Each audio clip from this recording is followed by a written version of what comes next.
હરિયાણાનું રોહતક શહેરમાં શનિવારે સાંપલા bus stand પર એક બિનવારસી સુટકેસ મળી આવ્યું હતું કે તેને જોતા કેટલાક લોકો જિજ્ઞાસાથી નજીક ગયા, પરંતુ જ્યારે તેમને શંકા ગઈ ત્યારે તેમણે પોલીસને જાણ કરી કે જ્યારે પોલીસ ઘટના સ્થળે પહોંચી અને સુટકેસ ખોલી ત્યારે તેમની સાથે ત્યાં હાજર લોકો ચોંકી ઉઠ્યા, કારણ કે આ સુટકેસમાં યુવતીનો મૃતદેહ મળી આવ્યો હતો।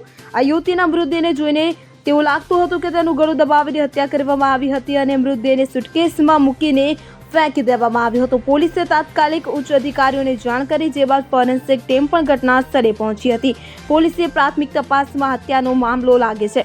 મૃતદેહને પોસ્ટમોર્ટમ અર્થે મોકલી આપવામાં આવ્યો છે, તો પોલીસ આ મામલાની તપાસ કરી રહી છે। આ યુવતીનું નામ હિમાની નરવાલ હોવાનું સામે આવ્યું છે, તો કોંગ્રેસની સક્રિય કાર્યકર હતી। તે પાર્ટીના દરેક કાર્યક્રમમાં ઉત્સાહપૂર્વક ભાગ લેતી હતી। તેમણે કોંગ્રેસ નેતા રાહુલ ગાંધીની ભારત જોડો યાત્રામાં ઘણી વખત ભાગ લીધો હતો, ત્યારે આ ઘટનાએ રાજકીય તોફાન મચાવ્યું છે અને કોંગ્રેસના ઘણા નેતાઓએ ઝડપી અને નિષ્પક્ષ તપાસની માંગ કરી છે।